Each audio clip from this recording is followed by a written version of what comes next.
Assalamualaikum. Nama saya Ahmad Nadif Famizan bin Ahmad Zulkahar. Saya dari kelas 1 SVM ETN. Hari ini saya ingin membicarakan satu video pendek yang bertajuk Mencari yang halal itu fardu.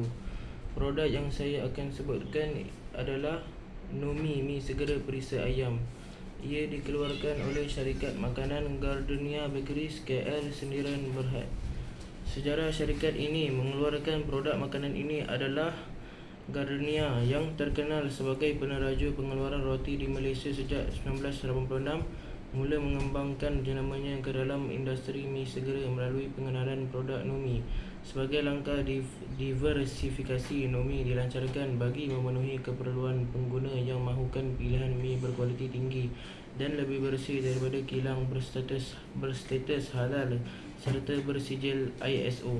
Salah satu produk awal yang diperkenalkan ialah Nomi Mi Segera Perisa Ayam yang menampilkan tekstur mi yang lebih kenyal serta menggunakan bahan ramuan yang diproses segar tanpa bahan pengawet tiruan. Kehadirannya di pasaran menambah persaingan kepada jenama mi segera lain dan mengukuhkan kedudukan Gardenia sebagai syarikat makanan pelbagai produk di Malaysia. Bahan-bahan yang terkandung di dalam produk makanan ini adalah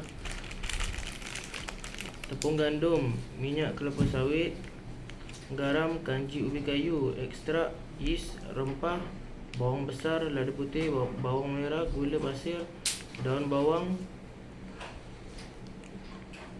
gluten gandum, soya, susu, ikan, telur, kacang, krustasia dan bijan.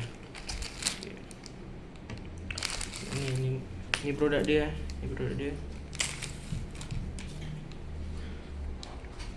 Hadis dia pula hadis dia Anin Nu'mani bani Bashiri radhiyallahu anhu maqala.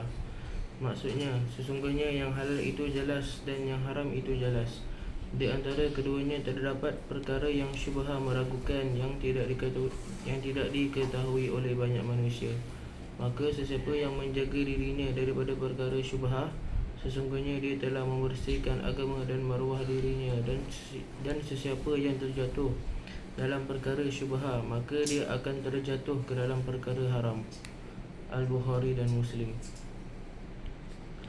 Di antara sebab mengapa umat Islam wajib mencari makanan yang halal adalah perintah Allah Subhanahu wa taala dalam Al-Quran. Allah berfirman, wahai manusia, makanlah daripada apa yang ada di bumi yang halal lagi baik. Yang kedua, menjaga kesucian ibadah dan doa. Ketiga, membentuk jiwa dan akhlak yang bersih. Keempat, menjaga kesihatan tubuh dan minda. Kelima, sumber rezeki yang berkat. Di akhir video ini saya akan sebutkan 3 pengajaran yang saya dapat daripada tugasan ini. Yang pertama, kita hendaklah mencari yang halal sebagai bukti ketaatan kita kepada Allah Subhanahu wa taala. Kedua, kita hendaklah menjauhi perkara haram supaya tidak dimurkai oleh Allah Subhanahu wa taala dan terhindar daripada azab. Ketiga, kita wajib peka terhadap hukum hakam agama supaya tidak terjerumus dalam perkara syubhah. Sekian, terima kasih.